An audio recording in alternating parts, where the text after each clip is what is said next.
What does it take to conquer half the known world by the age of 32? To lead your army through uncharted lands, face impossible odds, and emerge victorious time and time again. Alexander the Great did all this and more, reshaping the course of history with his unrivaled military genius. But what made him such a powerful leader? In this video, we'll break down the strategies, tactics, and sheer willpower that turned Alexander from a young prince into one of the most formidable military commanders the world has ever seen. To understand the man behind the legend, we have to go back to where it all began.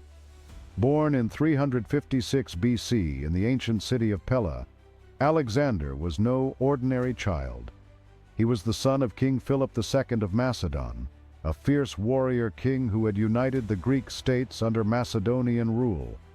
But from an early age, Alexander was destined for greatness. Even as a boy, Alexander was shaped by two powerful influences: his father's military genius and his tutor, the philosopher Aristotle. Under Aristotle's guidance, Alexander was introduced to philosophy, science, and the arts. His education would play a crucial role in shaping his approach to leadership, governance, and warfare. At just 18 years old, Alexander was already proving his mettle. He commanded the Macedonian army in battle, crushing a rebellion in the Greek city of Thebes. By the time he was 20, his father's sudden assassination thrust him into power. Now, the young prince had a choice: follow in his father's footsteps, or carve his own path to greatness. Alexander wasted no time. Before he could dream of distant lands and empires, he had to secure his own kingdom. Immediately after taking the throne, he faced a series of rebellions from the Greek city-states, who feared his youth and inexperience. But Alexander was a leader, not just by title, but by action. He crushed the rebellion in Thebes, and in doing so, sent a powerful message to the rest of Greece. His rule would not be challenged. The city was destroyed, and its people were scattered, an early demonstration of his unrelenting resolve. But Alexander didn't rely solely on military force. He also used diplomacy, forging alliances, and presenting himself as the champion of Greek culture. As leader of the Hellenic League, Alexander earned the support of the Greeks and set his sights on his real ambition, the Persian Empire. In 334 BC, Alexander set sail for Asia Minor, determined to face the Persian Empire, the largest and most powerful in the ancient world.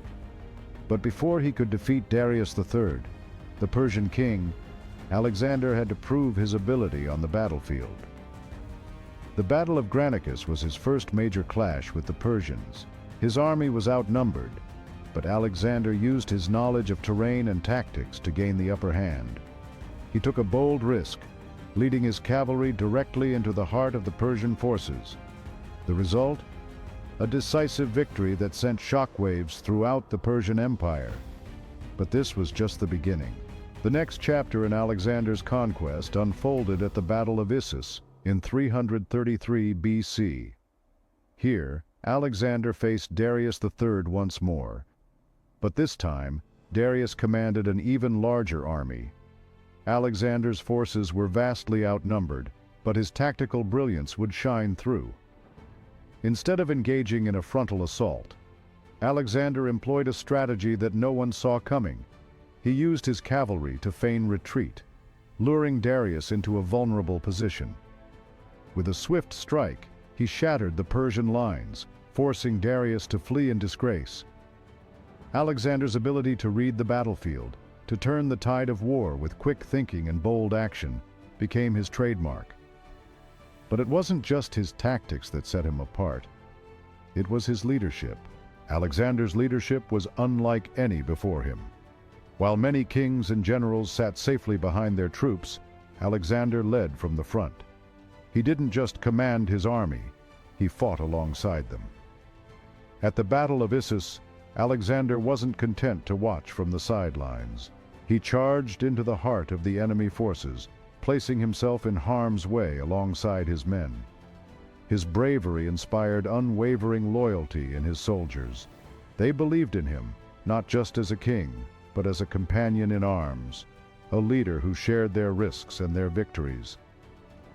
This bond between Alexander and his troops became legendary.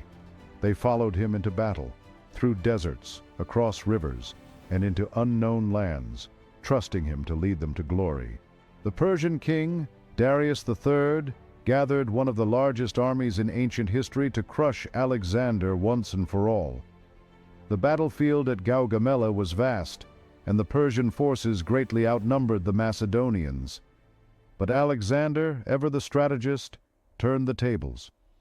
Using his famous cavalry and the phalanx formation, he carefully positioned his forces to create a gap in the Persian lines. As Darius attempted to outflank him, Alexander's cavalry broke through, sending the Persian king into full retreat. Gaugamela was not just a victory. It was the end of the Persian Empire and the beginning of Alexander's reign as king of the world. Alexander's empire stretched from Greece all the way to India, covering an area larger than the Roman Empire at its height. But his legacy was more than just territorial expansion. He spread Greek culture across the known world, founding cities like Alexandria, which became centers of learning and culture. His vision of a unified world where East and West blended together left an indelible mark on history. However, Alexander's life was short. In 323 BC, at the age of just 32, he fell ill and died in Babylon. His empire, without a clear heir, soon fractured and was divided among his generals. But even in death, Alexander's legend lived on. His name became synonymous with greatness, and his tactics are still studied in military academies around the world. Alexander the Great was more than just a conqueror. He was a visionary. His military genius reshaped the ancient world, and his cultural legacy continues to influence us today. His story is one of ambition, bravery, and an unyielding drive to change the world. Though his empire didn't last, Alexander's name remains immortal, and his legend will forever inspire those who seek to leave a lasting mark on history. Thanks for watching. If you enjoyed this deep dive into Alexander the Great's military genius, don't forget to like, subscribe, and hit the bell for more historical insights. See you in the next video.